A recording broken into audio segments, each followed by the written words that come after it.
All right, to a guy who was shouting it long before anyone else was, Ron Paul, who has said this is the risk and problem with big government, big problems. Congressman, what do you make of these now latest revelations? Well, I don't think they're brand new. I've assumed this has been going on. You know, in 2006, this was announced that they were doing this. And by the way, Congress, we might stress that this part of the Patriot Act that allowed this to be done was something that then Senator Barack Obama opposed. But go ahead. Oh, yeah. And, of course, there were a few of us back at the beginning of the last decade, and we tried to point this out. But, no, I think it's been ongoing. So it's great when this news breaks so more people find out about it and get annoyed about it.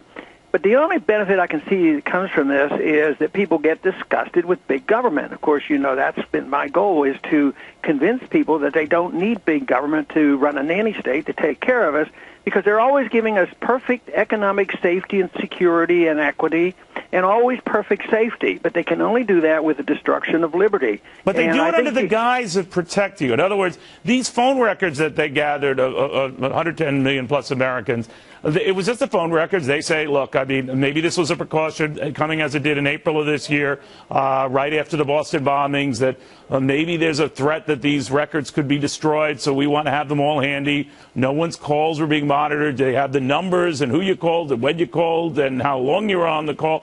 But that's it. So calm down, America. Yeah, and you know, even now after this story breaks, I still hear commentators on TV and radio and say, well, you know, we do want to be safe, and that's the government's job. The government's job isn't that. Are you watching MSNBC again, Congressman? Tell the truth. I might have seen a clip there. Maybe somebody put it on the internet or something. Right. I won't confess up. Okay, all right. But no, you're right. In the guise of that, we do a lot of wacky things. What should we do now?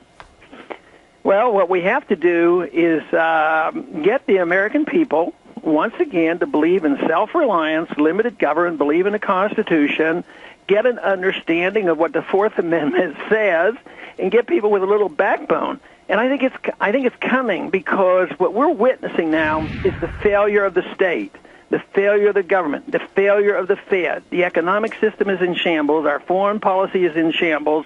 And this always leads to the undermining of civil liberties. We're in perpetual war for perpetual peace, and the real sacrifice is personal liberty. So it is a death struggle for our republic, and hopefully we wake up enough people. I don't know, Congressman. To be fair and accurate to you, you were on this before anyone, but I'll tell you what. When the defense for all of this, or the part of those who, whether willingly or unwillingly or unknowingly perpetrated this, is that they had no idea it was going on, that bespeaks to your big government too unwieldy to deal with. Oh, I know where the contest is, but where I was encouraged, you know, I ran in 08 and 12, and even in 08, I was condemning the Patriot Act. It would get one of the loudest applause, that in the Federal Reserve, on college campuses. Yeah. It's been in a campus like Berkeley and conservative campuses. So I work on the assumption you don't have to convert 51% of the people. You need leadership that will lead the way and get people to come along in the right direction. Most people are following the leadership, but they've been taught bad economics, bad foreign policy. They've been complacent. They're materialistic and think that the wealth is going to last forever. The Fed is going to take care of us. Debt will work, and printing money is going to solve our problems. But that's all coming to an end. Absolutely. So I'm delighted to see this, because with this, along with the IRS, let me tell you, there's a lot of people coming our way on being rather annoyed by this very intrusive government. Well, you know, Congressman, I admire your backbone then. I really admire it now. You're dead on right. Thank you, sir. Good seeing you again, or hearing you. Thank you.